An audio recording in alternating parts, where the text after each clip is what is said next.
Pois é, meus amigos, mais uma vitória BPC Loas. Eu já vou contar todos os detalhes dessa informação, mas antes eu quero te convidar para você se inscrever aqui no nosso canal, deixar o seu like e também o seu comentário. Pois é, meus amigos, a sétima turma do Tribunal Regional Federal da Terceira Região reformou uma sentença e concedeu o benefício da prestação continuada, ou seja, o BPC, a uma moradora do interior de São Paulo que sofre de fibromialgia, dores crônicas, diabetes e hipertensão. Vejam só, meus amigos, o quadro de saúde dessa mulher, ou seja, né, se foi o TRF3 que concedeu o benefício, é porque o nosso querido INSS negou o direito a essa mulher, né? O colegiado, ou seja, o TRF3, determinou que o INSS implemente o benefício. Os magistrados observaram que a condição de deficiência para fins de concessão do BPC devem ser analisada sobre uma perspectiva biopsicossocial e que o trabalho doméstico não pode ser utilizado como justificativa para negar proteção assistencial às mulheres em situação de vulnerabilidade, né? O caso relatado pela desembargadora foi analisado sobre a ótica do protocolo para julgamento com perspectiva de gênero, previsto na resolução 492 de 2023 do Conselho Nacional de Justiça e da Política Nacional de Proteção dos Direitos da Pessoa com Fibromialgia. Presta atenção o que disse a magistrada. Negar o benefício com base na capacidade de ser dona de casa é falhar em reconhecer a dignidade e o valor do trabalho de cuidado, além de impor à mulher uma dura penalização e da doença, né, e da pobreza, afirmou a relatora. Veja só, gente, se essa moda cai aí, né, se esse tipo de situação vira moda, aí complica. Vejam só, o INSS negou, entre um dos motivos da negativa desse benefício foi porque a mulher é dona de casa, né, ou seja, tem que fazer os afazeres domésticos, tem que limpar a casa, tem que fazer almoço, ou seja, aí o INSS começa a entender, começa a criar uma nova jurisprudência que tem direito a receber o BPC somente aquelas pessoas que não conseguem fazer mais nada. Isso aí beira a crueldade, né? Conforme o processo, o pedido administrativo foi negado pelo INSS sob o argumento de que, embora a autora estivesse incapacitada para o trabalho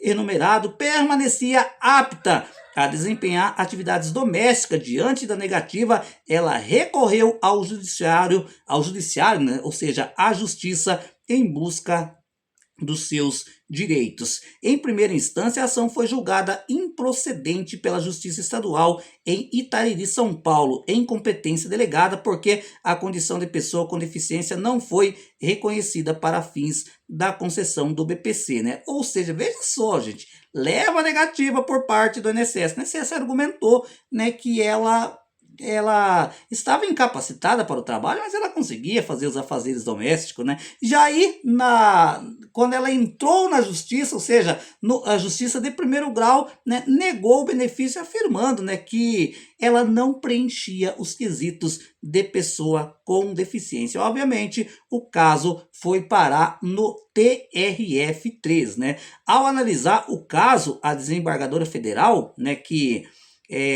ressaltou que a concessão do BPC deveria levar em conta, né, os princípios da dignidade da pessoa humana e da proteção social. A relatora observou que a avaliação da deficiência para fins de obtenção do BPC não pode se restringir a critérios exclusivamente médicos ou a verificação isolada, né, da capacidade física da autora. Segundo ela, também devem ser considerados fatores sociais, econômicos e culturais que afetam a vida das pessoas. Além disso, a magistrada salientou a importância de reconhecer a chamada economia do cuidado, né, conceito que abrange o trabalho doméstico e de assistência familiar exercido majoritariamente por mulheres, né, e sem remuneração, né? Essa que é a grande realidade, né? E aí, meus amigos, o que aconteceu, né?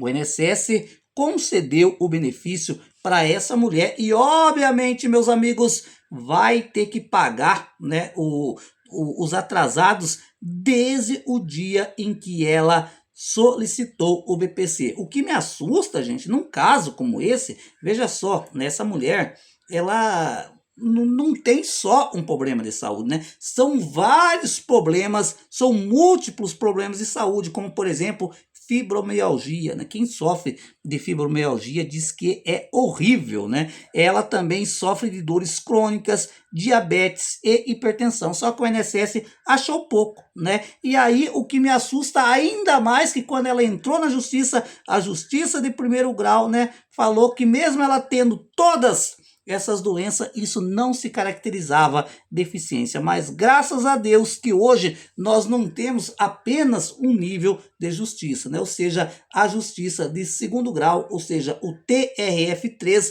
fez justiça a essa mulher, né? Parabéns à justiça brasileira por devolver a dignidade a essa senhora e que ela possa, digamos assim, agora poder conviver em paz, tendo o seu dinheirinho para ela comprar os medicamentos, para ela comprar a sua alimentação. Como eu sempre comento aqui no canal, gente, uma negativa do INSS não é o fim de tudo, né? Corra atrás dos seus direitos. Até recentemente, a gente falava para mim, César, você fala que quando é para entrar na justiça, procure um bom advogado. Você quer dizer que tem maus advogados nessa questão? Gente, não é isso que eu quis dizer, né? Inclusive, alguns advogados até mencionaram isso comigo. Gente, o que eu quero dizer é o seguinte, por exemplo, toda cidade tem vários advogados, né? Obviamente que quando eu falo um advogado, um bom advogado, eu estou me referindo àquele advogado que você tem conhecimento,